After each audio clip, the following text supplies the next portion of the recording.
Good afternoon of you. पिछले revision class तक हमने बेसिक जनरल एंट्रीज पर बात कर ली थी। कॉल्स एंड एरियर्स क्या होता है, कॉल्स एंड एडवांस क्या होता है, इसकी अकाउंटिंग पर डिस्कशन करके फिर हमने शेयर कैपिटल के प्रेजेंटेशन पर बात करी।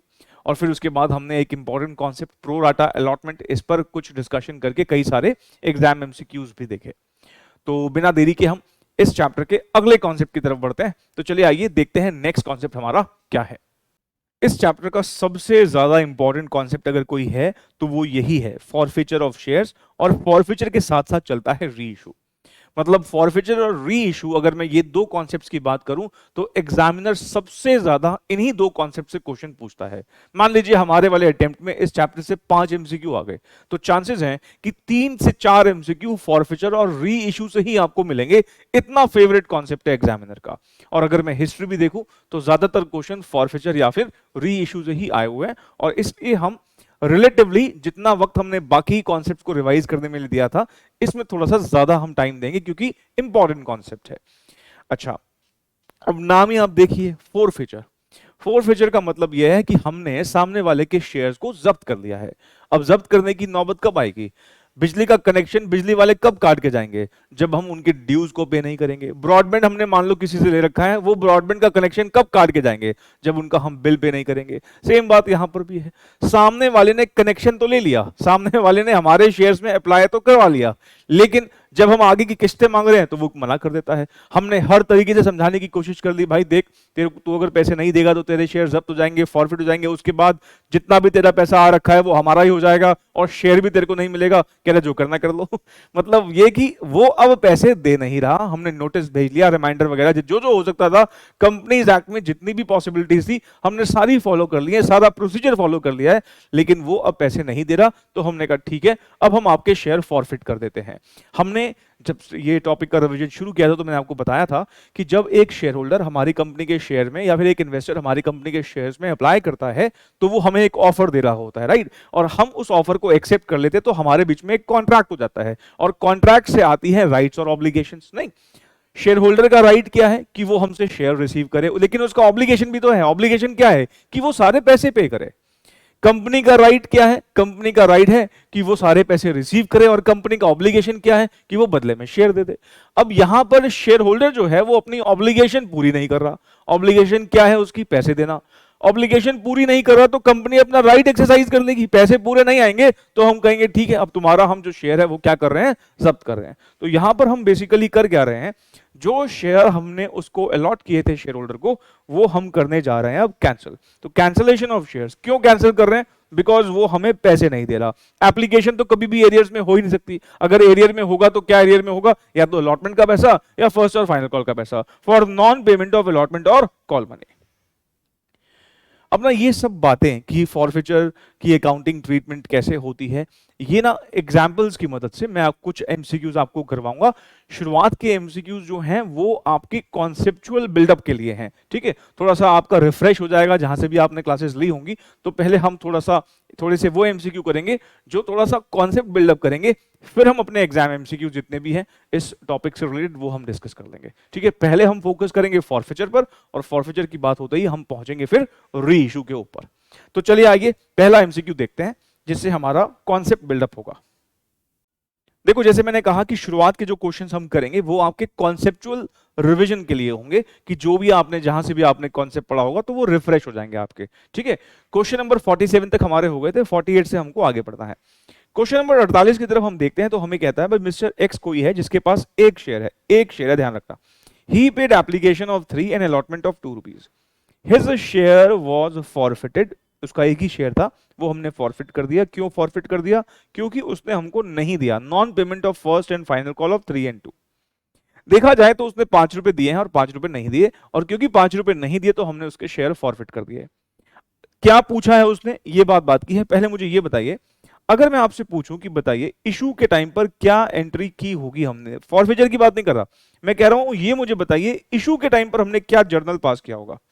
सर इशू के टाइम पे तो हमने एप्लीकेशन का खाता भी खोला होगा, अलॉटमेंट का खाता भी खोला होगा, फर्स्ट कॉल फाइनल कॉल। लेकिन हम ये बात जानते हैं कि जितने भी हम खाते खोलते हैं, ये application, allotment, first call, final call, ये तो सारे कैंसिल हो जाते हैं। ये बात मैंने आपको समझाई भी थी पीछे जब हम रिवीजन कर रहे थे। तो अल्टीमेटली बचता क्या है, अगर सारे पैसे आ जाएं तो अल्टीमेटली एंट्री होती है bank account debit to share capital अगर पार पे इशू है, और अगर प्रीमियम पे है तो bank account debit to share capital to securities premium. Ultimately यही एंट्री होती है। हम एप्लीकेशन का खाता खोल दें, अलॉटमेंट का खाता खोल दें, सारे वो खाते क्लोज हो जाते हैं। लेकिन अगर उसने सारे पैसे नहीं दिए तो एक खाता और खुल जाता है जिसको हम क्या बोल देते हैं, कॉल्स एंड एरियर्स का अकाउंट। तो मैं अगर आपसे पूछूं कि बताइए कि यहां पर हमारे इशू के टाइम पर क्या एंट्री हुई होगी, तो आप कहेंगे सर बैंक अकाउंट तो डेबिट हुआ होगा। कितने रुपए से? सर उस इंसान ने हमें 3 रुपए ये दिए हैं और 2 रुपए ये दिए हैं, मतलब टोटल 5 रुपए दिए हैं।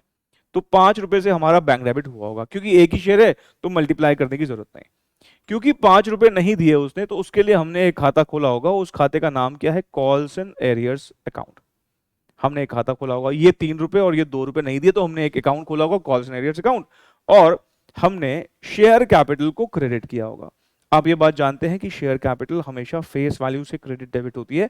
तो हमारे इस शेयर का फेस वैल्यू कितना है, 10 रुपए, ये हमने किया होगा। ये हमारी अभी तक जो है इशू के टाइम तक एंट्री हो चुकी होगी।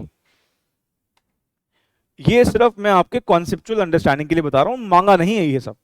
उसने हमसे फॉरफिचर से रिलेटेड कुछ बातें पूछी हैं, वो बात अभी हम देखेंगे मांगा क्या है। लेकिन अब मैं अगर फॉरफिचर के टाइम की एंट्री पास करूं, इशू के टाइम पे तो ये हो चुका, हमने ये कर लिया, फॉरफिचर के टाइम की एंट्री पास करूं तो हमें क्या करना होगा।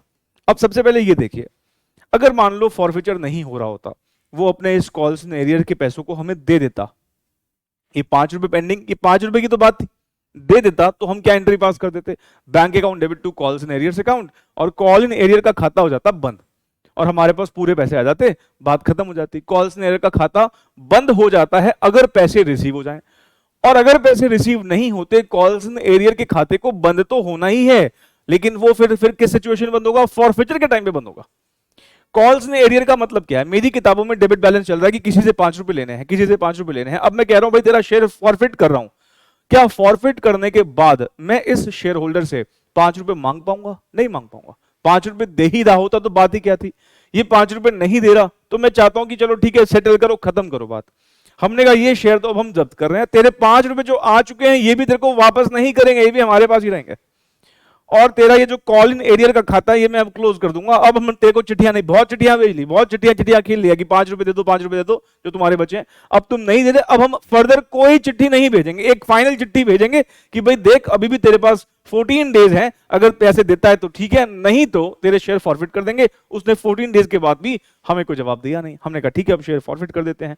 अब हम शेयर फॉरफिट कर रहे हैं तो हम क्या एंट्री पास करेंगे, इसी का ऑलमोस्ट रिवर्सल होता है। ध्यान रखें क्या रिवर्सल होगा, हम शेयर कैपिटल को करेंगे डेबिट। क्या करेंगे, शेयर कैपिटल को करेंगे डेबिट। कितने रुपए से, जितने से क्रेडिट किया है। कॉल्स इन एरियर्स को हम करेंगे क्रेडिट, कितने से, जितने से डेबिट कर रखा है, 5 रुपए से।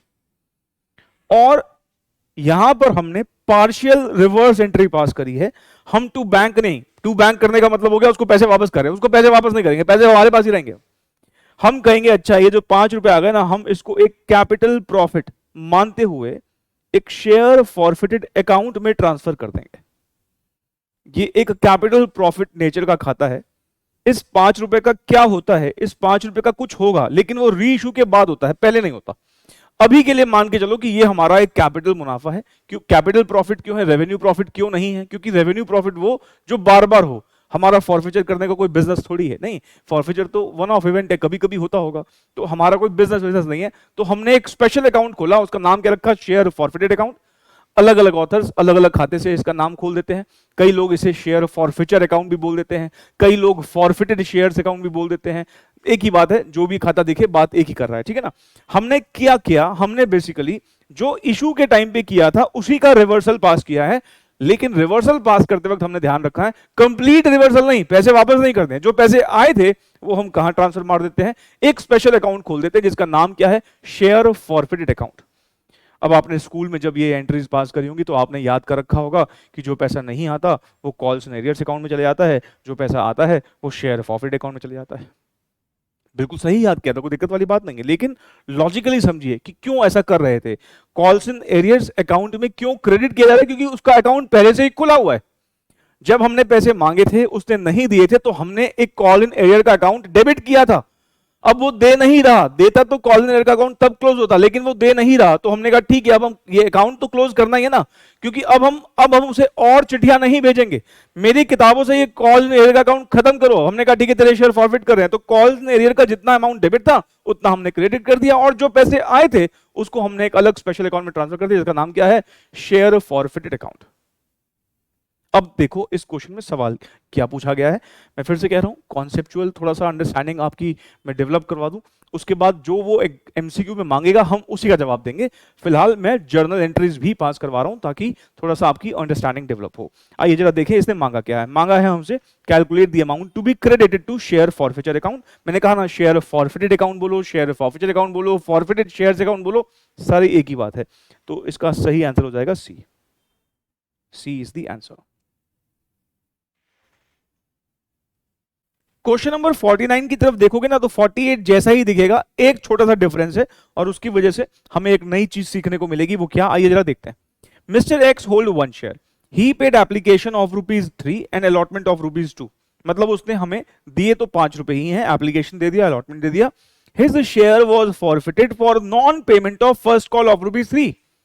कह रहा हमने उसके शेयर फॉरफिट कर लिए जैसे ही उसने फर्स्ट कॉल का पैसा नहीं दिया। इस बार हमने फाइनल कॉल का वेट ही नहीं किया, उसने फर्स्ट कॉल नहीं दिया और हमने फर्स्ट कॉल के बाद ही शेयर फॉरफिट कर डाले। पिछले क्वेश्चन में क्या था, फर्स्ट कॉल और फाइनल कॉल दोनों उसने नहीं दी, मतलब हमने दोनों मंगवाई और दोनों नहीं दी, उसके बाद शेयर फॉरफिट किए गए थे। यहां पर हमने बीच में ही, इस बार कंपनी ने तो अभी तक फाइनल कॉल मंगवाई ही नहीं है। The company did not make the final call. अब ध्यान से प्लीज मेरी बात को सुनिएगा। At the time of forfeiture called up amount जो है वो 8 रुपए है। 3 रुपए एप्लीकेशन के, 2 रुपए अलॉटमेंट के और 3 रुपए फर्स्ट कॉल के। 3, 2, 5, 3, 8 रुपए कॉल्ड अप अमाउंट है। इसका मतलब जिस स्टेज पर हम शेयर को फॉरफिट कर रहे हैं उस डेट तक हमने सिर्फ 8 रुपए ही मंगवाए हैं। तो आप मुझे बताइए इशू के टाइम पर, मतलब जिस डेट पर हम फॉरफिचर कर रहे हैं, अभी फाइनल कॉल हमने मंगवाई नहीं है, हमने अभी तक एंट्री क्या क्या पास कर ली होगी, क्या एंट्री पास कर ली होगी? सर हमने देखो नेट में बैंक अकाउंट डेबिट किया होगा। कितने से बैंक अकाउंट डेबिट किया होगा? सर जो पैसे आए हैं 5 रुपए आए हैं, 3, 2, और जो नहीं आए कितने नहीं आए? फाइनल कॉल तो मंगवाई नहीं है, तो जब तक मंगवाएंगे नहीं तो एरियर में वो कैसे हो सकती है? फाइनल कॉल नहीं है, सिर्फ फर्स्ट कॉल ही एरियर में। क्योंकि हमने अभी तक फाइनल कॉल मंगवाई ही नहीं है, तो इसका मतलब हम कह सकते हैं कि जो शेयर कैपिटल का खाता है वो अभी तक सिर्फ 8 रुपए से ही क्रेडिट हुआ है। देखो शेयर कैपिटल का खाता मैक्सिमम फेस वैल्यू से क्रेडिट हो सकता है, फेस वैल्यू से ज्यादा नहीं होगा, फेस वैल्यू से कम जरूर हो सकता है अगर हमने पैसा कम कॉल किया है। अभी हमने क्योंकि फाइनल कॉल मंगवाई नहीं, इसलिए फाइनल कॉल का पैसा शेयर कैपिटल में क्रेडिट कैसे होगा? जब भी फाइनल कॉल ड्यू करेंगे तब शेयर कैपिटल 10 रुपए हो जाएगा। लेकिन अभी एज ऑन डेट, जिस डेट पर हम फॉरफिचर कर रहे हैं, इस डेट तक हमने फाइनल कॉल मंगवाई नहीं है, और क्योंकि फाइनल कॉल मंगवाई नहीं है, फाइनल कॉल अभी तक कितने से क्रेडिट हुआ होगा? 8 रुपए से, एप्लीकेशन के पैसे से, अलॉटमेंट के पैसे से और फर्स्ट कॉल के पैसे से।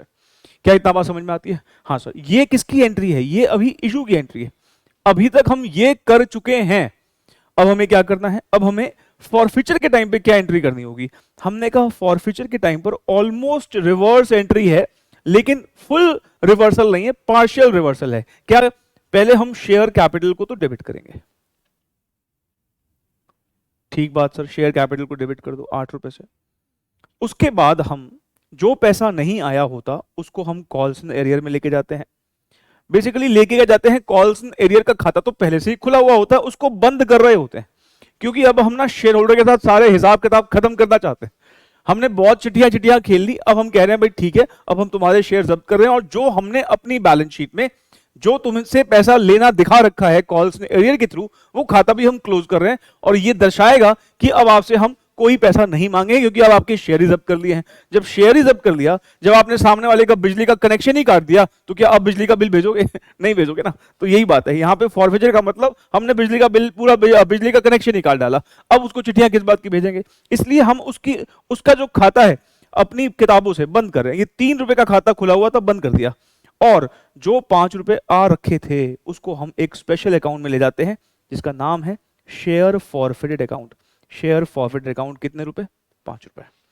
इस क्वेश्चन में और पिछले क्वेश्चन में फर्क क्या था कि यहां शेयर जो था फुल्ली कॉल्ड अप नहीं था, पार्टली कॉल्ड अप था, और हम शेयर कैपिटल को फॉरफिचर के टाइम पर, वर्ड पे फोकस, फॉरफिचर के टाइम पर कॉल्ड अप पर शेयर अमाउंट से ही जो है डेबिट मारते हैं, क्योंकि जिस टाइम पर फॉरफिट कर रहे हैं उस टाइम तक अगर कॉल्ड अप कम है तो शेयर कैपिटल भी तो कम अमाउंट से ही क्रेडिट हुई होगी ना, तो डेबिट भी हम of course come he amount से करेंगे, जितना अभी तक आपने कॉल किया है उतने से ही क्रेडिट हो रखा होगा, इसलिए ही उतने से ही डेबिट करेंगे। और इस क्वेश्चन की रिक्वायरमेंट क्या है, calculate the amount of share capital debited eight the time of forfeiture, और वो किससे होगा, कॉल्ड अप अमाउंट, जो कि है कितना, 8 रुपए। ये 8 रुपए जो है यही आंसर है, और 8 रुपए का मतलब हो गया बी इज द आंसर।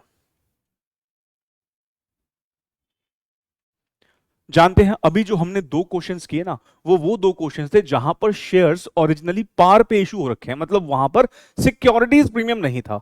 अगर हमारे क्वेश्चन में सिक्योरिटीज प्रीमियम ना हो तो उस केस में हमारी एंट्री क्या हो जाती है, आप जरा चेक करें। हमने क्या एंट्री पास करी, हमने शेयर कैपिटल को डेबिट किया। किस अमाउंट से डेबिट किया, जितने भी नंबर ऑफ शेयर फॉरफिटेड हो। अभी हमारे उस क्वेश्चन में एक ही था, उसको हम किससे मल्टीप्लाई कर देते हैं, कॉल्ड अप वैल्यू पर शेयर। इसका मतलब ये, अगर मान लो किसी क्वेश्चन में 1000 शेयर फॉरफिट कर दें, तो अभी 8 रुपए का अमाउंट आपने डेबिट किया तो उसको 1000 शेयर से मल्टीप्लाई कर देना। अभी हमने एक ही शेयर पर बात की थी, तो जितने भी शेयर्स होंगे उसको मल्टीप्लाई करके हम टोटल वैल्यू निकाल देंगे। लेकिन ध्यान क्या रखना है कि कॉल्ड अप वैल्यू पर शेयर से अभी तक आपने जितने मंगवाए हैं, क्योंकि उसी अमाउंट से क्रेडिट होगा, इसलिए उसी अमाउंट से हम फॉरफिचर के टाइम पे डेबिट करते हैं। अच्छा, जो पैसा आ जाता है वो शेयर फॉरफिटेड एक स्पेशल अकाउंट में ले जाते हैं। ये क्या है, अमाउंट ऑलरेडी पेड। और जो पैसा नहीं आ रखा होता, क्योंकि कॉल्स एंड एरियर का खाता पहले से ही खुला हुआ होता है, उसको हम खत्म कर रहे होते हैं, मतलब जो अमाउंट अनपेड है उसके लिए हम कॉल्स एंड एरियर अकाउंट को जो है क्रेडिट कर देते हैं। ये जो दो क्वेश्चंस किए वो बेसिकली किसका फॉरफिचर था, ऐसे शेयर्स का जो ओरिजिनली पार पे इशू हुए थे। अब हम ऐसे क्वेश्चंस की बात करेंगे जहां पर शेयर्स जो हैं प्रीमियम पे इशू हो रखे होंगे। Question number 50, mister X hold 1 share, ठीक है जी। ही पेड एप्लीकेशन ऑफ ₹3, कहता उसने एप्लीकेशन 3 रुपए की दे दी। He has not paid allotment of ₹7, और 7 रुपीज के ब्रैकेट में लिखता है इंक्लूडिंग प्रीमियम है। आपको याद होगा जब मैंने सिक्योरिटीज प्रीमियम की बात की थी तो मैंने आपको बताया था प्रीमियम हम एप्लीकेशन पे भी मंगवा सकते हैं, प्रीमियम हम अलॉटमेंट पे भी मंगवा सकते हैं। इस क्वेश्चन में क्लियरली मेंशन है कि यहां प्रीमियम जो मंगवाया गया था वो अलॉटमेंट के टाइम पर मंगवाया गया था, भले ही उसने दिया नहीं है लेकिन हमने मंगवाया कब था, अलॉटमेंट के टाइम पर। अच्छा जी, अब ध्यान से वर्ड्स पर फोकस करें। ही हैज नॉट पेड, क्या क्या नहीं पे किया है, उसने अलॉटमेंट नहीं दिया, उसने फर्स्ट कॉल भी नहीं दिया, उसने फाइनल कॉल भी नहीं दिया। मुझे बता सकते हो what is the issue price है? सर 3 रुपए का एप्लीकेशन, 7 रुपए का अलॉटमेंट, 10 रुपए फर्स्ट कॉल और फाइनल कॉल मिला के 3 और 2 5 और 15 रुपए यहां पर टोटल इशू प्राइस है। हमें इस क्वेश्चन में क्लियरली मेंशन है कि 10 रुपए का फेस वैल्यू है। 10 रुपए का फेस वैल्यू होने का मतलब 5 रुपए का यहां पर सिक्योरिटीज प्रीमियम हो जाएगा। यहां पर हम कह सकते हैं, अब देखिए एप्लीकेशन जो है वो 3 रुपए की है। इस क्वेश्चन में अलॉटमेंट जो है वो 7 रुपए का है। फर्स्ट कॉल जो है वो 3 रुपए की है, और जो फाइनल कॉल है वो 2 रुपए की है। मुझे बताएंगे टोटल कितना हो गया? सर टोटल 15 रुपए हो गया। फेस वैल्यू हमारी कितने रुपए की है? सर फेस वैल्यू 10 रुपए की है। इसका मतलब सिक्योरिटीज प्रीमियम जो है वो 5 रुपीज का है। और ये 5 रुपीज कब आए हैं उसने खुद ही मेंशन किया है, कब आए हैं? अलॉटमेंट के टाइम पर आए हैं। इसका मतलब ये जो 7 रुपए हैं इसमें 2 रुपए तो फेस वैल्यू के हो गए और 5 रुपए किस चीज के हो गए? 5 रुपए सिक्योरिटीज प्रीमियम के हो गए। मतलब सिक्योरिटीज प्रीमियम जो है यहां पर 5 रुपीज का है, जो कि अलॉटमेंट के टाइम पर हमने मांगा था, दिया नहीं है, वो एक डिफरेंट बात है। अच्छा, अब मुझे पहले ये बताइए, इशू के टाइम पर मैंने कहा ना अभी हम थोड़ा सा कॉन्सेप्चुअल अंडरस्टैंडिंग के लिए आपकी बातें पुरानी रिफ्रेश हो जाएं, इसलिए मैं पहले कुछ जर्नल एंट्रीज पास कर रहा हूं। जैसे ही मुझे लगेगा कि वो हो जाएगा उसके बाद जो एग्जाम के एमसीक्यूज में वो मांगेगा हम उसी का जवाब देंगे। फिलहाल हम कॉन्सेप्चुअल अंडरस्टैंडिंग के पॉइंट ऑफ व्यू से बात कर रहे हैं। चलिए मुझे बताइए इशू के टाइम पर क्या होना चाहिए? सर इशू के टाइम पर हमें बैंक अकाउंट डेबिट करना है। कितने से बैंक अकाउंट डेबिट करोगे बताइए जरा? सर 3 रुपए ही तो आए हैं बस, बाकी तो कुछ भी नहीं आया। सारे के सारे पैसे रख लिए उसने। कितने? 15 में से 12, 3 रुपए आए तो 12 रुपए नहीं दिए उसने। टू इक्विटी शेयर कैपिटल, सारे पैसे दे देता तो हमारी नेट में एंट्री क्या होती? Sir bank account debit to share capital to premium. अगर सारे दे देता, लेकिन सारे नहीं दिए, 12 रुपए नहीं दिए, तो कॉल इन एरियर का खाता खुलेगा। लेकिन आप भी जानते हैं कि शेयर कैपिटल जो है वो हमेशा किससे क्रेडिट होता है? फेस वैल्यू से, है ना। इक्विटी शेयर कैपिटल को मैंने शॉर्ट में ईए से लिख दिया। अच्छा, टू सिक्योरिटीज प्रीमियम, कितने रुपए? 5 रुपए। ये हमने इशू के टाइम पर एंट्री रिकॉर्ड करी होगी, इशू के टाइम पर हमने ये एंट्री रिकॉर्ड करी होगी। इसमें कोई दिक्कत है? नहीं सर, कोई दिक्कत नहीं है। अब आप जरा मुझे बताइए, हम फॉरफिचर कर रहे हैं, फॉरफिचर के टाइम पर हमें क्या करना चाहिए? सर फॉरफिचर के टाइम पर हमको करना चाहिए रिवर्सल, लेकिन पार्शियल रिवर्सल। पार्शियल रिवर्सल मतलब इक्विटी शेयर कैपिटल हम डेबिट करेंगे, बिल्कुल। क्या हम सिक्योरिटीज प्रीमियम को भी डेबिट करेंगे? हाँ जी सर, बिल्कुल करेंगे। सिक्योरिटीज प्रीमियम को लेकर भी कुछ इंपॉर्टेंट बातें आएंगी, ठीक है, वो भी एक्सप्लेन करूंगा। कॉल्स इन एरियर के खाते को भी क्रेडिट करेंगे? हाँ जी सर, बिल्कुल करेंगे। कितने? 12 रुपए। और जो पैसे आ जाते हैं वो वापस नहीं करते, उसको हम अपना एक कैपिटल प्रॉफिट मान देते हैं और एक स्पेशल खाते में ले जाते हैं। इस स्पेशल खाते का क्या करना होता है? इसका कुछ करना होता है, लेकिन वो रीइशू के बाद करना होता है, तो रीइशू के बाद बताएंगे उसको, ठीक है। 3 रुपए। ये हमारी फॉरफिचर की एंट्री हो गई, ठीक, ये हमारी फॉरफिचर की एंट्री हो गई। अब एक लाइन यहां पे लिखेगा, क्योंकि आगे चल के ना अगले अगले क्वेश्चन में हम कुछ बातें बदल देंगे। नीचे एक लाइन लिखेगा, in this question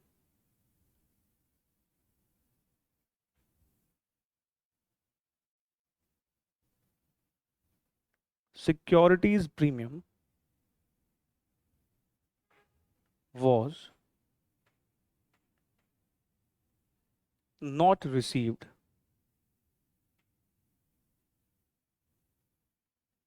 and thus section 52 was not applicable।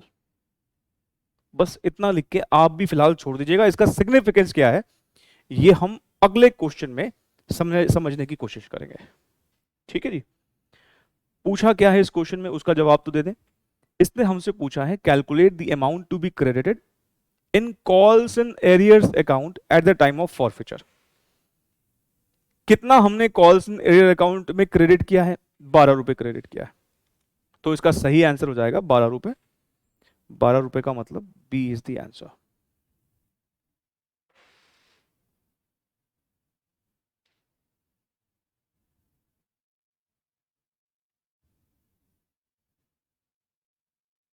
Question number 51, mister X hold 1 share, ठीक है जी। He paid application of ₹3, allotment of ₹7, bracket में फिर से लिख दिया इंक्लूडिंग प्रीमियम, मतलब 3 और 7 10, और ही हैज नॉट पेड 3 और 2, मतलब फर्स्ट और फाइनल कॉल नहीं दिया।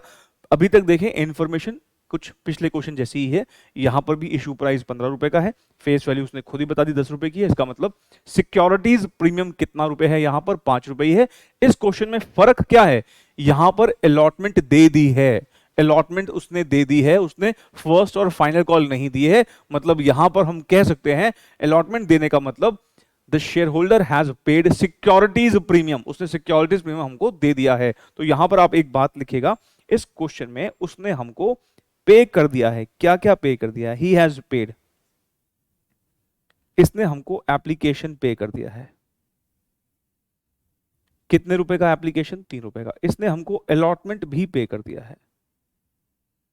कितने रुपए का अलॉटमेंट पे कर दिया है? 7 रुपए का। इसका मतलब 2 रुपए प्लस 5 रुपए इसने हमें फेस वैल्यू के पैसे भी दे दिए, सिक्योरिटीज प्रीमियम के पैसे भी दे दिए। लेकिन ध्यान रहे इसने नहीं पे किया, नॉट पेड।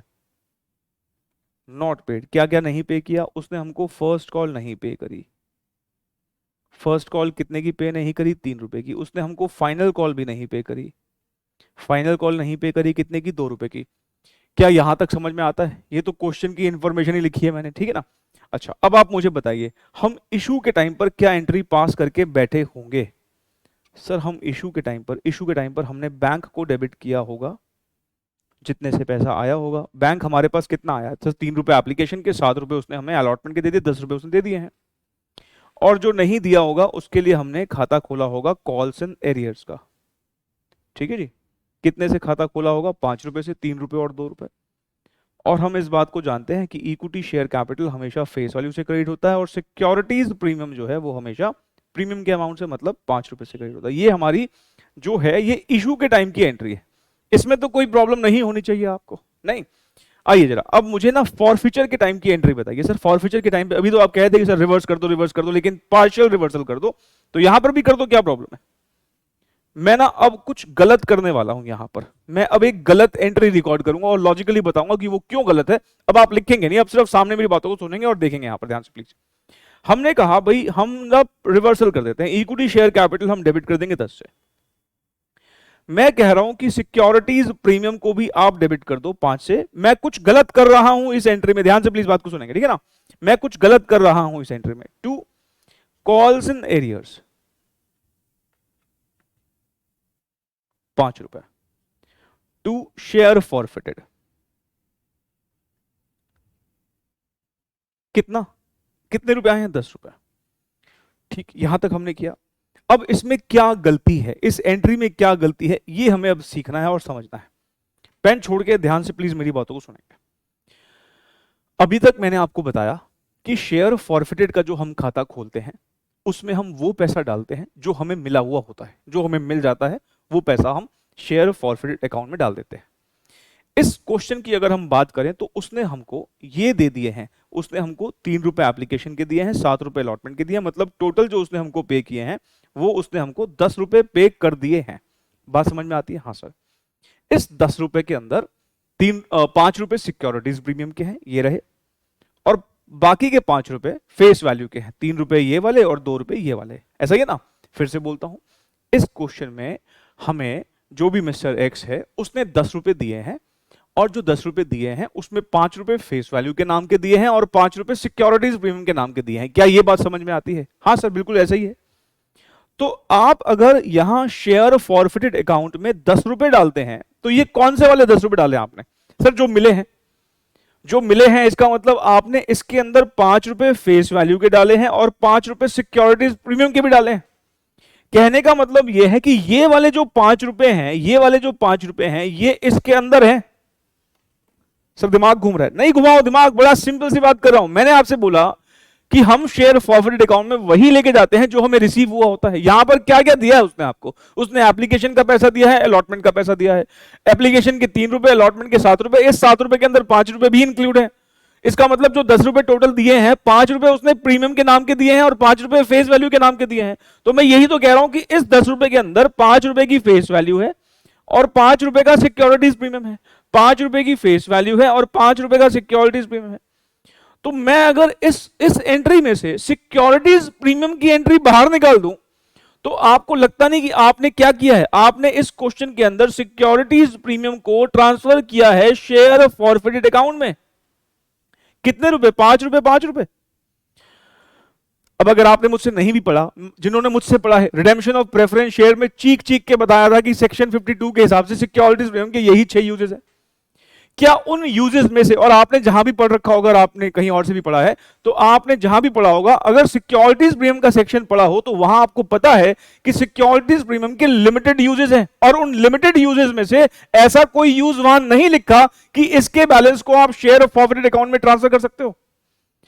सेक्शन 52 क्या बोलता है? सेक्शन 52 बोलता है कि सिक्योरिटीज प्रीमियम को 6 कामों के लिए यूज करो। उसमें से 2 काम है बोनस बायबैक, और 4 काम और कौन से हैं कि हम अंडरराइटिंग कमीशन के खर्चे को राइट ऑफ कर सकते हैं, प्रीलिमिनरी एक्सपेंसेस के खर्चे को राइट ऑफ कर सकते हैं, discount on issue of debenture के खर्चे को राइट ऑफ कर सकते हैं, प्रीमियम ऑन रिडेम्पशन के खर्चे को राइट ऑफ कर सकते हैं। लेकिन उन कामों में यह काम थोड़ी लिखा है कि सिक्योरिटीज प्रीमियम के बैलेंस को आप शेयर फॉरफिटेड अकाउंट में ट्रांसफर कर सकते हो, नहीं लिखा हुआ वहां पर। मतलब ये कि अगर मैं ये एंट्री पास कर देता हूं तो ये सीधे सीधे वायलेशन है सेक्शन 52 का। तो सर आपको पिछले क्वेश्चन में ये याद क्यों नहीं आया? पिछले क्वेश्चन में भी तो आपने सिक्योरिटीज प्रीमियम को डेबिट किया। अरे भाई, पिछले क्वेश्चन में सिक्योरिटीज प्रीमियम रिसीव ही नहीं हुआ था, उसने अलॉटमेंट का पैसा दिया ही नहीं था। अगर सिक्योरिटीज प्रीमियम सामने वाला दे ही नहीं रहा तो सेक्शन 52 किस पे लगाऊं? भाई सेक्शन 52 लगाने के लिए सिक्योरिटीज प्रीमियम मिलना भी तो चाहिए। उसने ये खोखला खाता था, ये वाला खोखला खाता मतलब खाली है, दिया थोड़ी उसने। अगर उसने दिया ही नहीं तो यहां पे सेक्शन 52 का वॉयलेशन किया ही नहीं मैंने। लेकिन यहां उसने क्या अलॉटमेंट नहीं दी? साफ साफ बोल रहा है अलॉटमेंट दी है उसने। अलॉटमेंट देने का मतलब उसने सिक्योरिटीज प्रीमियम दिया है। सिक्योरिटीज प्रीमियम देने का मतलब अगर सिक्योरिटीज प्रीमियम रिसीव हुआ है तो ये एंट्री जो है ये एंट्री हो नहीं सकती। This is the wrong entry. क्यों रॉन्ग एंट्री है? क्योंकि यहां आप सिक्योरिटीज प्रीमियम का बैलेंस जो है ट्रांसफर कर रहे हो शेयर फॉरफिटेड अकाउंट में, जो सेक्शन 52 कहीं बोलता ही नहीं। सेक्शन 52 ने 6 काम बता रखे हैं, वापस से बोलता हूं, बोनस, बायबैक और 4 खर्चे राइट ऑफ कर सकते हैं, प्रीलिमिनरी एक्सपेंसेस, अंडरराइटिंग कमीशन के खर्चे को राइट ऑफ कर सकते हैं, प्रीमियम ऑन रिडेम्पशन के खर्चे को राइट ऑफ कर सकते हैं, और discount on issue of debenture के खर्चे को राइट ऑफ कर सकते हैं। वहां पे ऐसा कहीं नहीं लिखा कि हम सिक्योरिटीज प्रीमियम के बैलेंस को शेयर फॉरफिटेड अकाउंट में ट्रांसफर कर सकते हैं, ऐसा कहीं नहीं लिखा। इसका मतलब ये करने का मतलब है, जो अगर ये एंट्री पास कर देते हो आप, तो आप सिक्योरिटीज प्रीमियम के बैलेंस को शेयर फॉरफिटेड अकाउंट में ले जाते हो, जो कि सीधे सीधे सेक्शन 52 का वायलेशन होता है। इसका मतलब ये एंट्री तो करेक्ट नहीं है। पिछले क्वेश्चन में एंट्री करेक्ट थी, सिक्योरिटीज प्रीमियम को डेबिट किया, क्योंकि पिछले क्वेश्चन में सेक्शन 52 लग ही नहीं रहा था। तो मैं अब यहां पर एक फाइनल बात कंक्लूड कर रहा हूं, सिक्योरिटीज प्रीमियम डेबिट होगा अगर वो अनपेड है, क्योंकि अनपेड है तो सेक्शन 52 नहीं लगा उसके ऊपर। लेकिन अगर सिक्योरिटीज प्रीमियम रिसीव हो चुका है, सिक्योरिटीज प्रीमियम अगर रिसीव हो चुका है, तो फिर सेक्शन 52 लग जाएगा और सिक्योरिटीज प्रीमियम को डेबिट नहीं कर पाएंगे आप। तो मैं इसी एंट्री को अगर रीफ्रेज करके लिखूं आपके सामने, तो हम यहां पर क्या लिखेंगे, हम पहले लिखेंगे यहां पर करेक्ट एंट्री ऑफ फॉरफीचर। पहले आप लिखें इसके नीचे correct entry of forfeiture.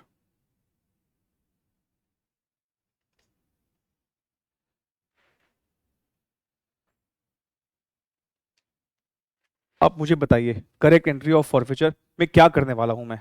Sir क्या करेंगे आप, इक्विटी शेयर कैपिटल तो डेबिट करेंगे ही करेंगे। कितने रुपए से? सर पूरे 10 रुपए से। सिक्योरिटीज प्रीमियम में यहां पर डेबिट नहीं करूंगा। क्यों नहीं करूंगा? क्योंकि वो रिसीव हो चुका है।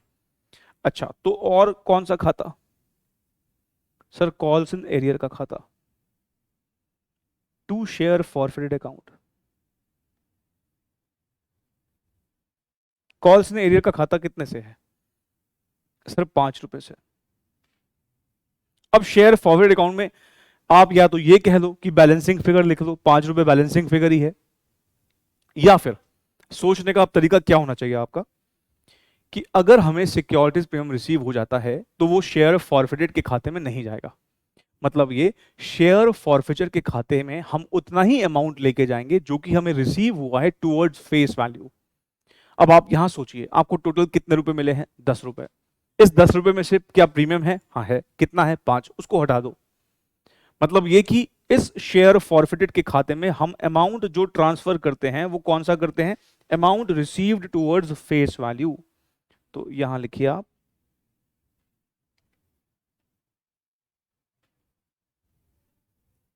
Amount received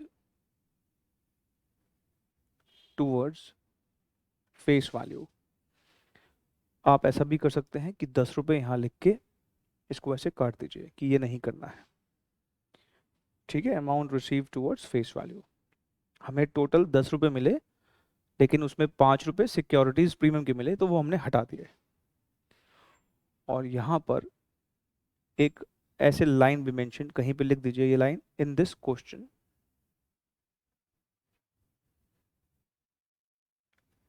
securities premium is received and thus section 52 is applicable। अभी ना ये बात आपको समझ में अच्छे से आ जाएगी। मैं अभी एक आध एग्जांपल, एक आध क्वेश्चन अभी ऐसे और करवाऊंगा। ये करेक्ट एंट्री है फॉरफिचर की।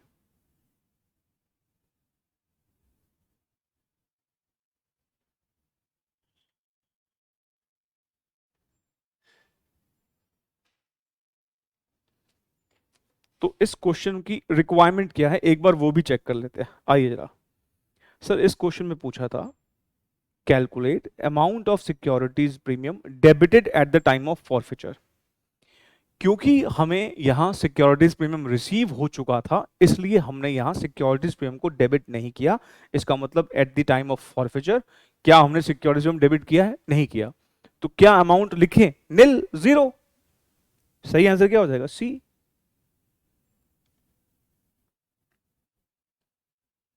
सी इज द आंसर।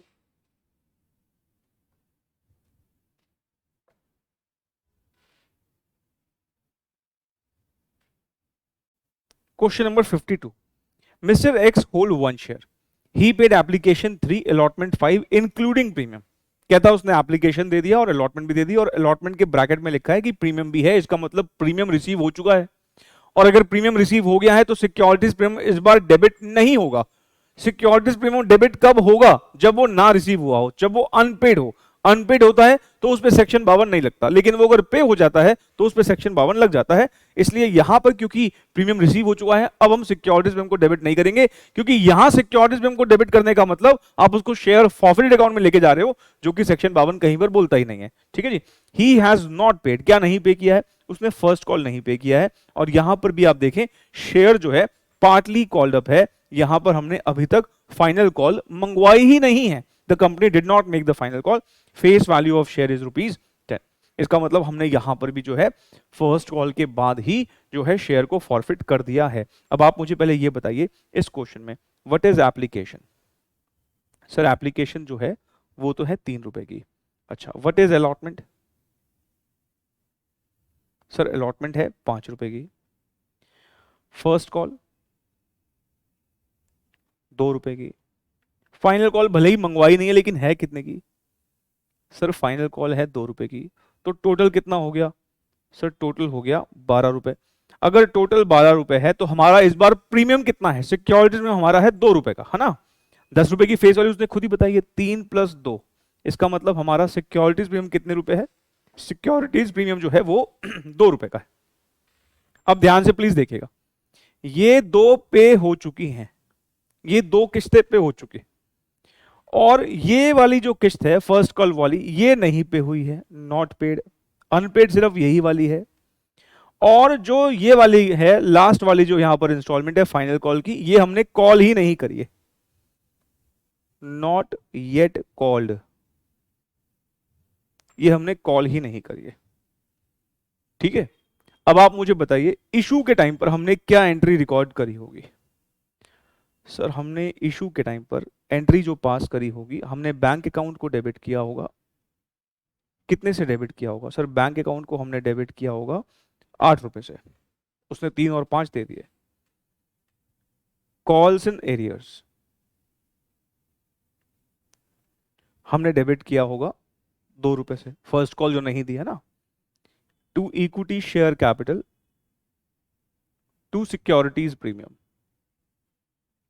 अब ध्यान से सोचें, ₹10 की फेस वैल्यू है, हमने एक फाइनल कॉल ही तो नहीं मंगवाई, इसका मतलब ये शेयर में कॉल्ड अप अमाउंट जो है वो ₹8 का है ना। भाई फेस वैल्यू के रिस्पेक्ट में देखोगे तो हमने ₹8 ही कॉल किए हैं अभी तक, तो हम यहां पर जो इक्विटी शेयर कैपिटल का खाता क्रेडिट करेंगे वो ₹8 से करेंगे।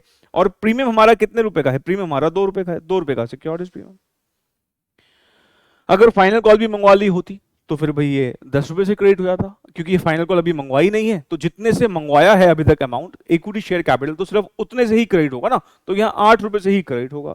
अब आप आ जाइए फॉरफीचर के टाइम पर क्या करेंगे? फॉरफीचर के टाइम पे बताइए जी क्या करना चाहिए अपन को? सर फॉरफीचर के टाइम पे अब क्या करोगे? इक्विटी शेयर कैपिटल को डेबिट करो ₹8 से।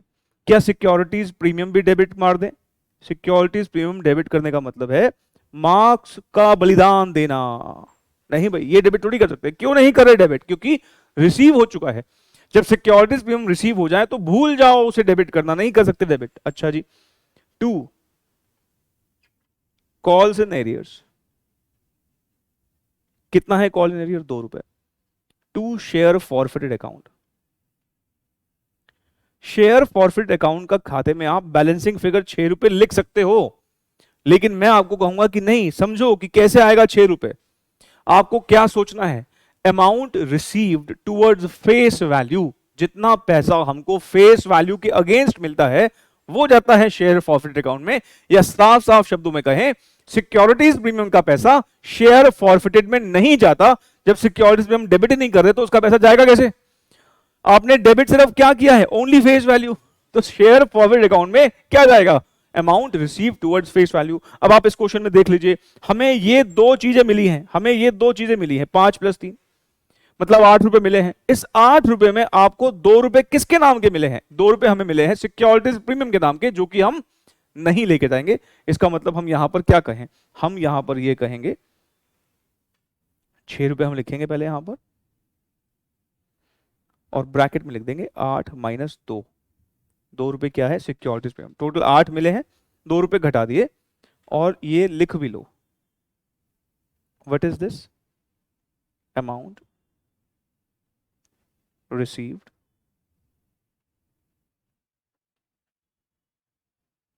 Towards face value. Amount received towards face value. अब इस क्वेश्चन की रिक्वायरमेंट देख लो। Calculate the amount to be credited to share forfeiture account. कह रहा बताइए शेयर फॉरफिचर अकाउंट में कितना ट्रांसफर करना है। आपने निकाल ही दिया है 6 रुपए। जो पैसा आए उसमें से प्रीमियम हटा दो। प्रीमियम हटा के जो आएगा मतलब amount receive towards face value. तो 6 rupees is the correct answer, सी।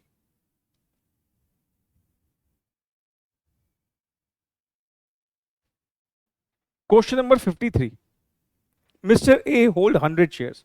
ध्यान रखें इस बार मिस्टर ए के पास 100 शेयर है, तो करना क्या होगा? बस एक शेयर का जो भी वैल्यू हो उसको 100 से मल्टीप्लाई कर देंगे, और क्या करेंगे। These shares were issued to Mr. A at a premium of rupees 10 रुपए। सिक्योरिटीज प्रीमियम ध्यान रखें 10 रुपए का है और फेस वैल्यू 10 रुपए का। इसका मतलब जो है हमारा इशू प्राइस जो है वो 20 रुपए का हुआ। 10 रुपए का फेस वैल्यू और 10 रुपए का सिक्योरिटीज प्रीमियम। मान लो, छोड़ो फॉरफिचर रीइशू, मान लो कि सारा का सारा पैसा हमें मिल जाए, तो हम क्या एंट्री करेंगे? सर बैंक अकाउंट डेबिट 20 रुपए, टू शेयर कैपिटल 10 रुपए, टू सिक्योरिटीज प्रीमियम 10 रुपए। अगर सारा मिल जाता तो ऐसे एंट्री होगी ना, बैंक 20 रुपए, टू शेयर कैपिटल 10 रुपए, टू प्रीमियम 10 रुपए, ठीक। लेकिन यहां पर ऐसा है नहीं। आइए, he paid application of rupees 12, he has not paid allotment of rupees 8। मतलब हमने 2 किस्तों में जो पैसा मंगवाया है, एक 12 रुपए की किस्त है, एक 8 रुपए की किस्त है। और बड़े ध्यान से देखिए, यहां पर प्रीमियम जो है वो एक साथ नहीं आ रहा है। हम पार्शियल प्रीमियम जो है एप्लीकेशन पर मंगवा रहे हैं, और पार्शियल प्रीमियम जो है वो अलॉटमेंट पर मंगवा रहे हैं। दो प्रीमियम भी 2 किस्तों में मंगवाया है। 7 रुपए का प्रीमियम कह रहे भाई एप्लीकेशन पे मंगवाएंगे, और 3 रुपए का प्रीमियम जो है अलॉटमेंट पर मंगवाएंगे। अब यहां पर ध्यान रखें सिक्योरिटीज प्रीमियम, क्योंकि हमें एक स्टेज तो मिल रही है, एक किस्त मिल रही है, तो 7 रुपए का प्रीमियम तो रिसीव हो जाएगा, लेकिन 3 रुपए का प्रीमियम जो है वो अनपेड है। मतलब यहां पर सिक्योरिटीज प्रीमियम डेबिट तो होगा, लेकिन किस अमाउंट से? जो अनपेड अमाउंट है। और अनपेड अमाउंट कौन से वाला है? 3 रुपए। 7 रुपए जो मिल चुके उस पर तो सेक्शन 52 लगना शुरू हो जाएगा। 3 रुपए जो नहीं मिले उस पर सेक्शन 52 नहीं लगेगा, ठीक। तो मुझे पहले तो आप सिंपल सिंपल सी ये बताइए बात कि इशू के टाइम पर क्या एंट्री पास करोगे आप? छोड़ो सब कुछ, इशू के टाइम पर आपने क्या एंट्री करी होगी? मतलब जब आपने ये पैसे वैसे मंगवा रहे होगे, तो सर हमने सबसे पहले तो बैंक अकाउंट को डेबिट किया होगा। बैंक उतने से ही डेबिट करते हैं जितने रुपए मिले होते हैं। सर क्या इस बार 12 से डेबिट करेंगे? नहीं सर, 100 शेयर है ना, तो 100 इंटू 12, ठीक है ना, 100 शेयर है, इसमें ध्यान रखें। कॉल्स एंड एरियर्स 100 इंटू 8, 800 रुपए। To equity share capital, equity share capital किससे क्रेडिट होती है? पूरे फेस वैल्यू से। 100 इंटू 10,000। टू सिक्योरिटीज प्रीमियम, वो भी कितना है? 10 रुपए ही है।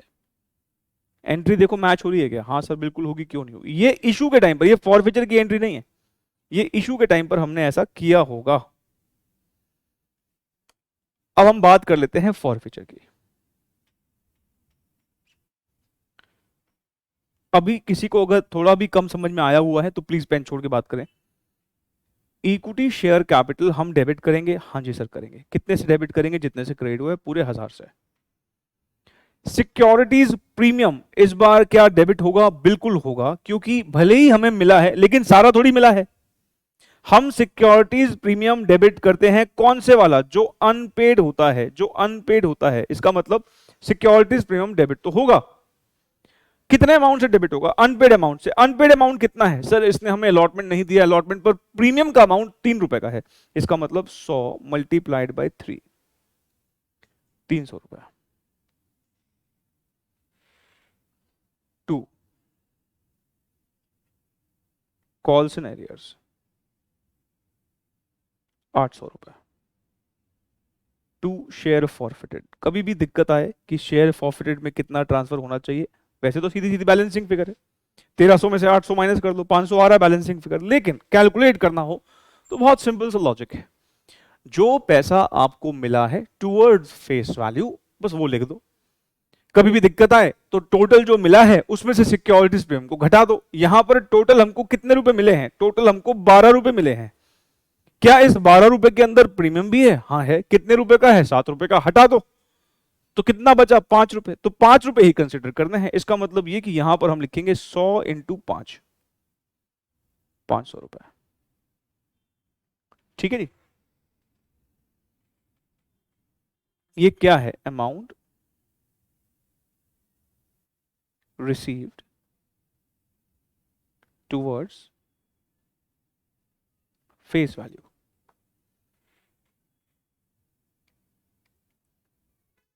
बाद में भूल जाओ तो ये 5 रुपए कैसे निकाला आपने?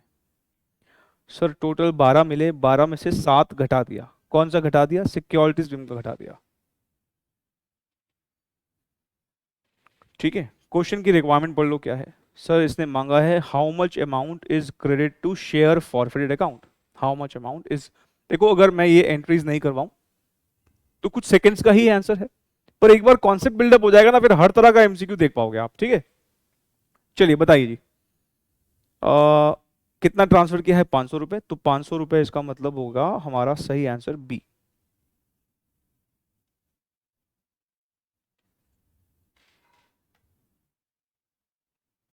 चलिए आइए एक बार ये जो हमने लिखा था ये भी देख लेते हैं। Forfeiture of shares originally issued at premium. अभी जो हमने क्वेश्चंस किए वो प्रीमियम वाले थे, और अगर प्रीमियम इंक्लूड होता है क्वेश्चंस के अंदर तो हम शेयर कैपिटल डेबिट करते हैं। और किस वैल्यू से डेबिट करते हैं? जैसे पहले किया था, कॉल्ड अप वैल्यू से ही डेबिट करते हैं। लेकिन जब सिक्योरिटीज प्रीमियम की बात आती है तो हम सिर्फ उसी प्रीमियम को कंसीडर करते हैं जो कि अनपेड होता है, क्योंकि इस पर सेक्शन 52 नहीं लग रहा होता, और बाकी सब कुछ सिमिलर है। शेयर फॉरफिट अकाउंट खाता क्रेडिट होगा, ऐसे ही कॉल्स एरियर का भी खाता क्रेडिट होगा। शेयर फॉरफिटेड के खाते में हम वो अमाउंट लेके जाते हैं जो सामने वाले ने पे किया है टुवर्ड्स फेस वैल्यू, और कॉल्स एरियर्स में वो जाता है जो अमाउंट अनपेड है। Securities premium can only be debited, क्या लिखा है? Can only be debited if it has not been received. In other words, amount of securities premium received on forfeited shares cannot be transferred to share forfeited account, क्योंकि section 52 जो है वो allow ही नहीं करता। आइए अब कुछ एग्जाम एमसीक्यूज देख लेते हैं इसके बेसिस पर। क्वेश्चन नंबर 54 जून 2021 में आया, और देखो कितना सिंपल सा क्वेश्चन। डैश में be said to be the compulsory termination of membership. Compulsory termination of membership मतलब हमने रजिस्टर ऑफ मेंबर से शेयर होल्डर का नाम हटा दिया। क्यों हटा दिया? हमने पेनल्टी दी। किस बात की पेनल्टी दी? भाई उसने हमें अलॉटमेंट का पैसा और कॉल मनी का पैसा नहीं दिया, for non payment of allotment और कॉल मनी। अगर सामने वाला अलॉटमेंट या कॉल मनी का पैसा नहीं देता और हम बाय वे ऑफ पेनल्टी उसका नाम जो है रजिस्टर ऑफ मेंबर से हटा देते हैं, तो बेसिकली हम क्या कर रहे हैं? हम उसके शेयर को फॉरफिट कर रहे हैं। तो ये प्रोसेस क्या कहलाता है? Forfeiture of shares. Question number 55 दिसंबर 21 का क्वेश्चन है, और बहुत फेवरेट क्वेश्चन है एग्जामिनर का। ये सेम क्वेश्चन दिसंबर 19 में भी आया था। वो ये पूछता है, बताइए eight the time of forfeiture of shares share capital का जो खाता है हम किस अमाउंट से डेबिट करते हैं? ध्यान रखें, फेस वैल्यू से डेबिट नहीं होता। फेस वैल्यू से डेबिट हो सकता है अगर हमने पूरा कॉल कर लिया है। अगर मान लीजिए हमने 10 रुपए में से मंगवाए ही 8 रुपए हैं, तो हमारी किताबों में शेयर कैपिटल का खाता क्रेडिट कितने से हो रखा होगा? 8 रुपए से। तो डेबिट भी कितने से होगा? 8 रुपए से ही। फॉरफिचर का पर्पस क्या है? कि हमारी बुक्स में जो शेयर कैपिटल का खाता खुला हुआ है, कॉल्स एरियर का खाता खुला हुआ है, वो बंद करना। तो शेयर कैपिटल का खाता हम जितना सा खुला है उतने से ही तो बंद करेंगे, और खुला कितने अमाउंट से है? कॉल्ड अप अमाउंट से। यही बात हमने लिखी पीछे भी, हाँ, कि शेयर कैपिटल का अकाउंट डेबिट होता है with the amount of called up amount. Called up amount ध्यान रखिए, पेड अप अमाउंट नहीं। पेड अप अमाउंट क्या होता है? कॉल्ड अप और पेड अप में क्या डिफरेंस है? मैंने 8 मंगवाए, सामने वाले ने 6 रुपए नहीं दिए, 2 रुपए ही दिए, तो what is the paid up amount? 2 रुपए। पेड अप अमाउंट नहीं होता। हम जो डेबिट करते हैं वो कॉल्ड अप अमाउंट से करते हैं। तो यहां पर सही आंसर हो जाएगा कॉल्ड अप वैल्यू। और सेम क्वेश्चन दिसंबर 19 में भी आया, वो यही कह रहा है eight the time of forfeiture of shares share capital account will be debited. तो चारों में ही दे रखा है, लेकिन कौन से अमाउंट से डेबिट करेंगे? With called up value of shares forfeited. With called up value of shares forfeited, मतलब इसका भी आंसर बी ही होगा। क्लियर है? क्वेश्चन नंबर 57 दिसंबर 19 का क्वेश्चन, आइए पढ़ते हैं। Z Limited issued 5,000 equity shares of ₹10 each at 10% premium which is payable on allotment। कह रहा कोई Z Limited है जिसने 5,000 इक्विटी शेयर इशू किए हैं 10-10 रुपए वाले, 10% प्रीमियम पर। 10 रुपए का 10% होता है 1 रुपी। इसका मतलब इशू प्राइस हो गया 11 रुपए का, और ये प्रीमियम कहता है हम रिसीव करेंगे कब? अलॉटमेंट पर। अलॉटमेंट पर ये प्रीमियम हमको रिसीव होना है।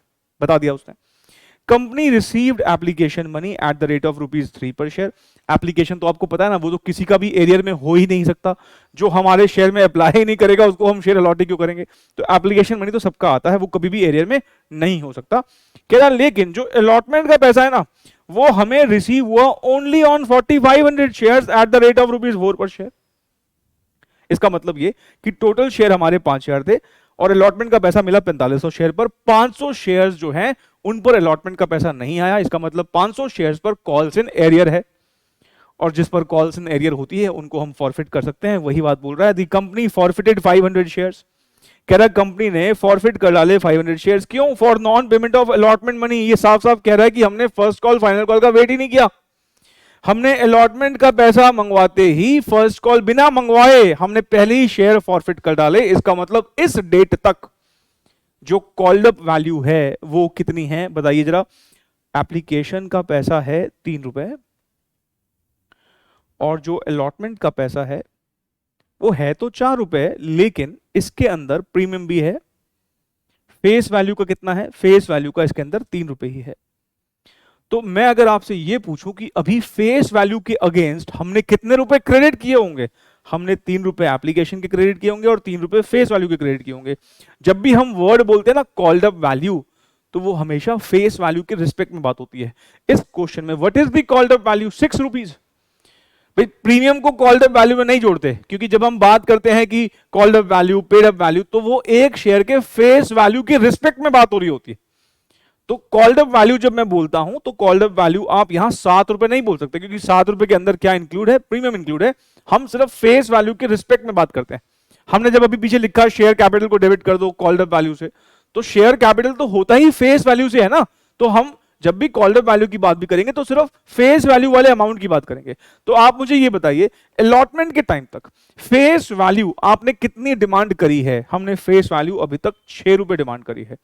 इसका मतलब जब हमारे बुक्स में ₹6 ही क्रेडिट हो रखा होगा तो डेबिट भी कितने से होगा? ₹6 से ही। और वैसे भी आप सोचिए, फॉरफिचर के टाइम पर शेयर कैपिटल हमेशा डेबिट होता है। इशू के टाइम पर शेयर कैपिटल क्रेडिट होता है, लेकिन फॉरफिचर के टाइम पर शेयर कैपिटल डेबिट होता है। इसका मतलब डी ऑप्शन तो वैसे ही बाहर हो गया ना। फॉरफिचर में क्रेडिट तो हो ही नहीं सकता इक्विटी शेयर कैपिटल अकाउंट, यहां तो हम कैंसिल कर रहे हैं तो डेबिट होगा। किस अमाउंट से डेबिट होगा? जितने से क्रेडिट हुआ है। तो शेयर कैपिटल अभी तक कितने से क्रेडिट हो रखा होगा? ₹6 से। इस बार मैं कोई एंट्री नहीं करवा रहा, ठीक है, अब क्योंकि बहुत देख लिया हमने। अब हम सीधा क्वेश्चन सॉल्व करेंगे। तो हम यहां पर कह सकते हैं कि 500 शेयर्स हैं, इनका कॉल्ड अप वैल्यू ₹6 है। ये क्या है? Called up value.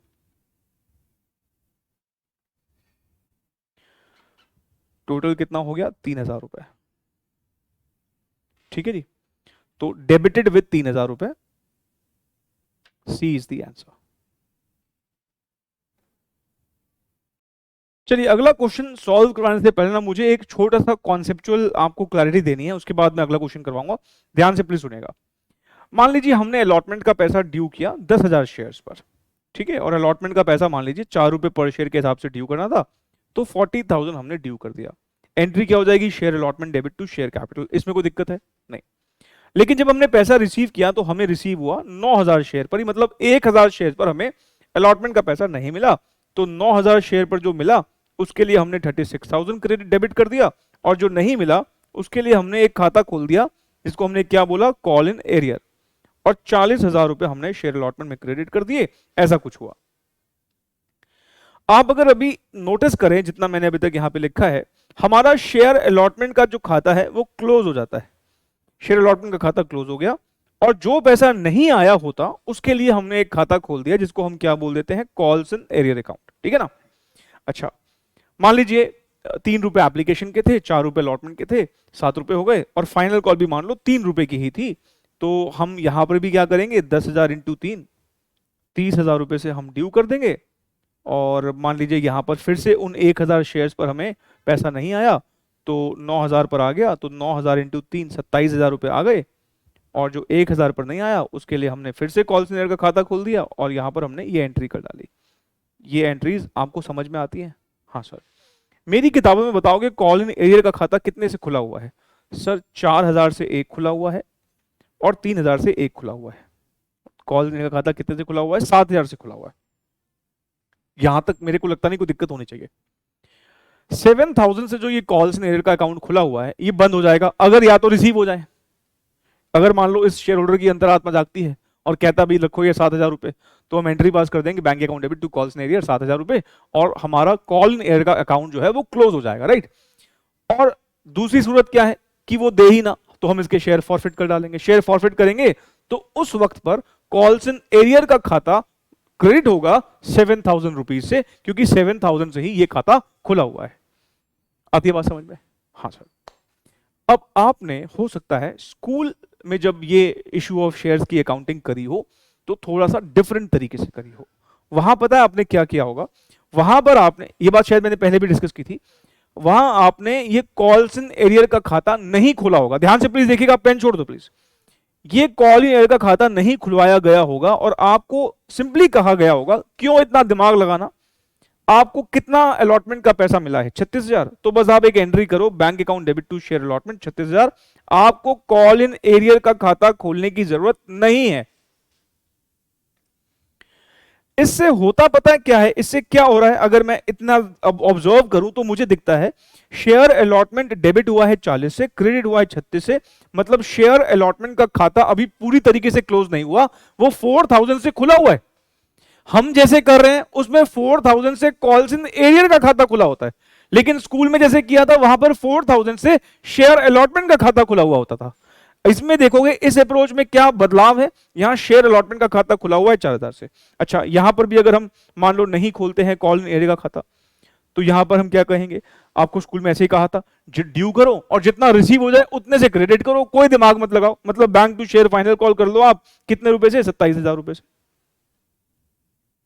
यहां पर भी आप चेक करें, शेयर फाइनल कॉल का खाता खुला हुआ है 3,000 रुपए से, क्योंकि डेबिट हुआ है 30 से, क्रेडिट हुआ 27 से, तो शेयर फाइनल का खाता खुला हुआ है 3,000 रुपए से। मतलब हमने जो अभी अप्रोच लगाई वहां पर एक कंबाइंड अकाउंट खुला हुआ था कॉल्स इन एरियर के नाम से 7,000 रुपए से। 4,000 अलॉटमेंट के ड्यू थे और 3,000 रुपए फर्स्ट कॉल के ड्यू थे या फाइनल कॉल के ड्यू थे।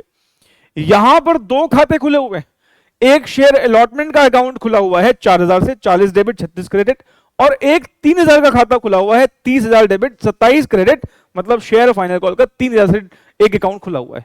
मैं बताना ये चाह रहा हूं, जो हमारी अप्रोच है उसमें एक ही खाता खुलता है सारे पेंडिंग अमाउंट का, और वो अकाउंट का नाम क्या है? Calls in arrear account.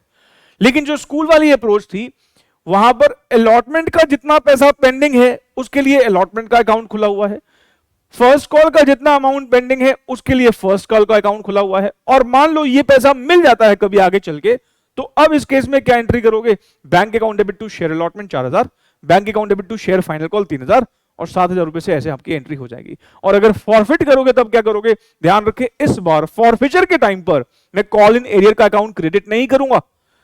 ऐसी सिचुएशन में मैं फॉरफिचर के टाइम पर शेयर कैपिटल को डेबिट करूंगा टू शेयर अलॉटमेंट, क्योंकि कॉल इन एरियर का खाता खुला ही नहीं हुआ, to share allotment to share final call, और जो पैसा आ चुका है टू शेयर फॉरफिटेड।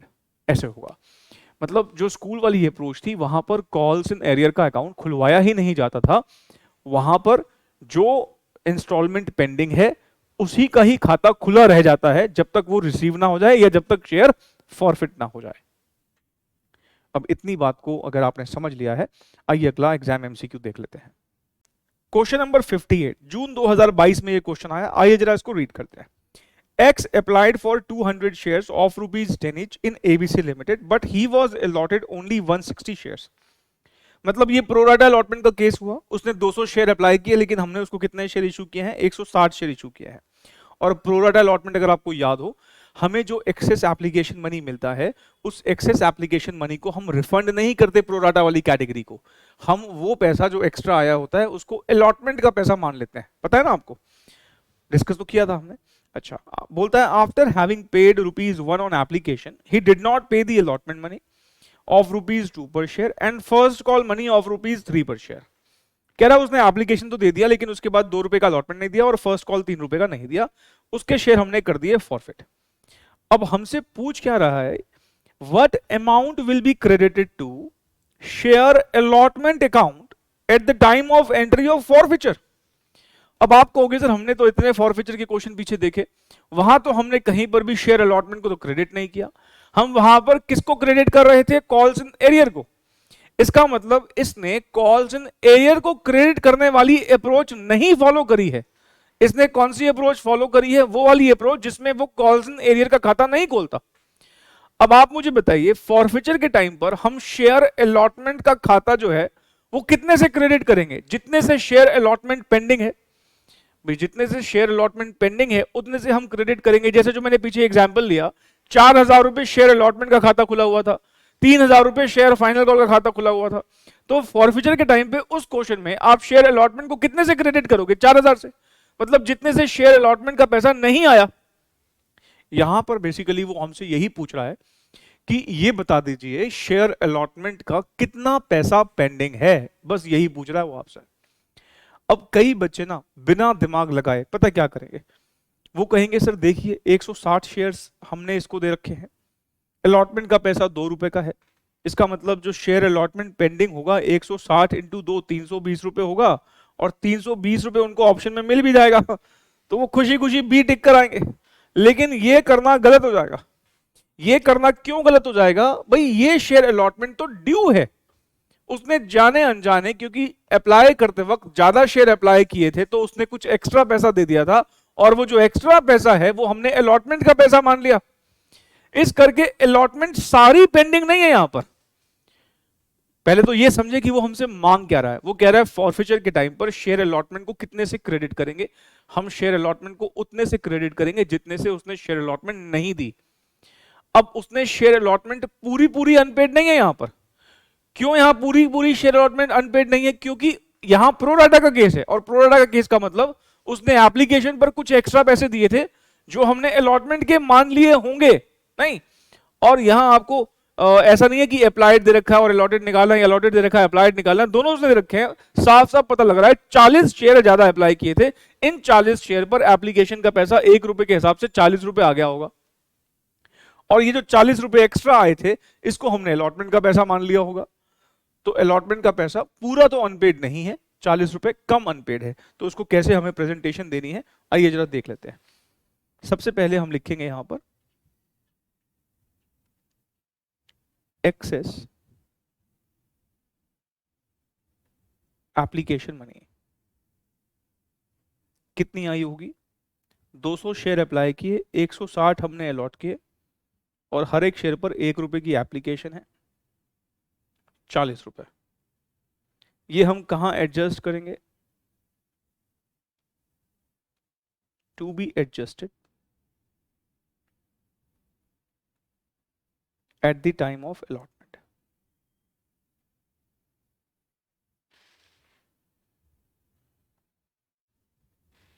अब इसका जो अलॉटमेंट ड्यू है वो कितना है? अलॉटमेंट ड्यू है 160 इंटू 2 320 रुपए माइनस ऑलरेडी पेड। कितना दे चुका? 40 रुपए। तो अलॉटमेंट कितना अनपेड है? 280 रुपए। Allotment unpaid. तो इसका सही आंसर क्या होगा? सी, 280 रुपए। ठीक है, चलिए मैं ना आपसे यहां पर एक एक्स्ट्रा काम करवा रहा हूं। क्या एक्स्ट्रा काम करवा रहा हूं? इस क्वेश्चन में ना फॉरफिचर के टाइम की जर्नल एंट्री पास करते हैं। एक बार कॉल इन एरियर का खाता खोल के, मतलब जो हमारी वाली अप्रोच है, और एक बार जो इस क्वेश्चन ने अप्रोच फॉलो करी है वो वाली अप्रोच से, तो आपकी थोड़ी क्लैरिटी बढ़ जाएगी। तो आप यहां पर एक एक्स्ट्रा काम करिए, यहां लिखिए एग्जाम्पल करके लिखिए पास journal entry eight the time of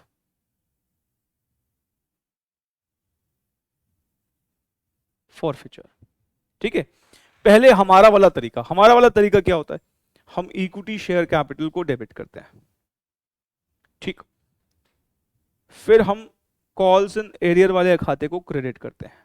यहां प्रीमियम रियम की बात होनी रखी तो इसलिए हम प्रीमियम की बात नहीं कर रहे, और टू शेयर फॉरफिटेड अकाउंट खोल देते हैं। क्या ये बात समझ में आती है? हाँ जी सर। अब प्लीज पेन छोड़ के ध्यान से मेरी बात को सुनेंगे। इस क्वेश्चन में जिस टाइम पर हम फॉरफीचर कर रहे हैं, कॉल्ड अप अमाउंट कितना है सर? कॉल्ड अप अमाउंट है 1 रुपया एप्लीकेशन का है, 2 रुपए अलॉटमेंट के हैं और 3 रुपए फर्स्ट कॉल के हैं। मतलब ये 1 और 2 3 और 3 6 रुपए की बात हो रखी है। कितने शेयर्स फॉरफिट करेंगे यहाँ पर? ये रहे 160, जितने अलॉट किए हैं उतने ही तो फॉरफिट करोगे। इसका मतलब जिस डेट पर हम फॉरफिचर कर रहे हैं उस डेट तक 160 शेयर पर 6 रुपए के हिसाब से कॉल्ड अप हो चुका है, तो ये हो जाएगा 960 रुपए। क्या ये बात समझ में आती है? हाँ सर बिल्कुल आती है। शेयर फॉरफिटेड अकाउंट में हम क्या लेके जाते हैं? जितना पैसा आया हो टुवर्ड्स फेस वैल्यू। प्रीमियम की बात तो यहां पर हो ही नहीं रखी। अच्छा, यहां कितना पैसा आया है? इस इंसान ने एक ही बार पैसा दिया है जब शेयर अप्लाई किए थे, लेकिन इससे गलती से ज्यादा पैसे दे दिए इसने। क्यों?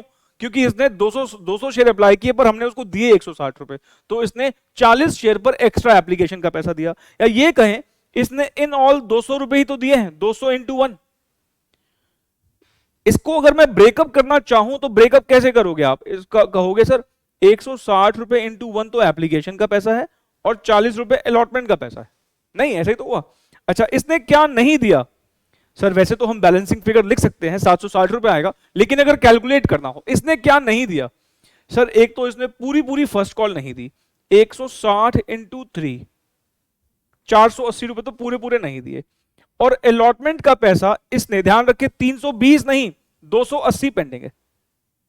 अगर आप इन दोनों को जोड़ दोगे 480 और 280 तो ये 760 रुपए आता है। आप चेक कर लो, ये हमारी फॉरफिचर की एंट्री होगी अगर हम अपने तरीके से पास करते। लेकिन इसने ये तरीके से एंट्री पास नहीं करी। इसका तरीका क्या है? इसका तरीका है इक्विटी शेयर कैपिटल को डेबिट करो, सेम अमाउंट 960 रुपए, लेकिन कॉल्स इन एरियर का खाता नहीं खोल रहा है ये। अगर ये कॉल इन एरियर का खाता नहीं खोलेगा तो किसका खाता खोलेगा? शेयर अलॉटमेंट का और शेयर फर्स्ट कॉल का, क्योंकि कॉल इन एरियर का तो खाता खुला ही नहीं हुआ। जितना पैसा अलॉटमेंट का पेंडिंग है वो अलॉटमेंट के अकाउंट में क्रेडिट होगा, और जितना पैसा फर्स्ट कॉल का पेंडिंग है वो यहां क्रेडिट होगा। ये 160 इंटू 3 480, दोनों को मिला के कितना बन रहा है? 760। हम जब कॉल इन एरियर का खाता खोलते हैं तो कंबाइन करके एक ही खाता खोलते हैं। यहां पे इसने अलग अलग खाते खोले हुए हैं, राइट? और बाकी सब सेम चलता है इसका भी, टू शेयर फॉरफिटेड अकाउंट। मेरे ख्याल से ये एंट्री पास करने के बाद क्लैरिटी का लेवल तो बड़ा होना चाहिए, पक्का। ये दोनों तरीके हैं, हम ये तरीका फॉलो करते हैं क्योंकि एग्जाम के लिए ज्यादा फेमस यही वाला है और ज्यादा अप्रोप्रिएट यही वाला है। इशू ऑफ शेयर्स के रिवीजन को हम अगली क्लास में कंटिन्यू करेंगे और अगली क्लास में हमारा इस चैप्टर का रिवीजन खत्म हो जाएगा। ठीक, तो चलिए आज की क्लास में हम जो एएस लिखेंगे वो है एएस नंबर 15, एम्प्लॉई बेनिफिट्स। किसके ऊपर है? एम्प्लॉई बेनिफिट्स के ऊपर एएस 15। मुझे जरा एएस 11 से याद दिलवाओ। सर एएस नंबर 11 था effect of changes in foreign exchange rates. As number 12 government grants पर है। एएस नंबर 13 इन्वेस्टमेंट्स पर है। 14 अमेलगमेशंस पर है। और आज जो हम लिख रहे हैं वो किस पर है? Employee benefits, as number 15। मुझे एक बार क्या 6 से लेकर 10 तक भी याद करवा सकते हो क्या? सर 6 नंबर तो अब रहा नहीं, लेकिन फिर भी याद रख लेते हैं, डेप्रिसिएशन अकाउंटिंग पर है। 7 नंबर कंस्ट्रक्शन कॉन्ट्रैक्ट्स पर है। 8 नंबर विड्रॉन हो चुका है। 9 नंबर रेवेन्यू रिकग्निशन पर है। और 10 नंबर जो है वो किस पर है? प्रॉपर्टी प्लांट एंड इक्विपमेंट पर। आज हमने कौन सा लिखा है? As 15, employee benefits. और आज जो हम एब्रीविएशन लिख के जा रहे हैं वो है कारो, company auditors report order.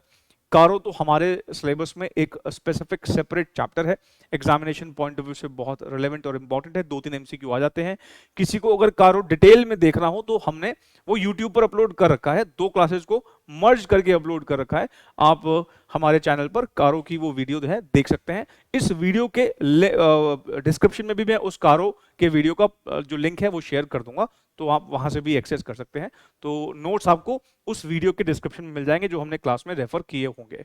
Proper MCQs के साथ पूरा किया है, इंपॉर्टेंट टॉपिक है, तो अगर आप देखना चाहें देख सकते हैं। इसमें अमेंडमेंट भी है। कारो 2020 के ऊपर वीडियो है, पहले कारो 2016 हुआ करता था। कारो की फिलहाल फुल फॉर्म क्या है? Company auditor report order, company auditor report order. मिलते हैं हम अगली क्लास में।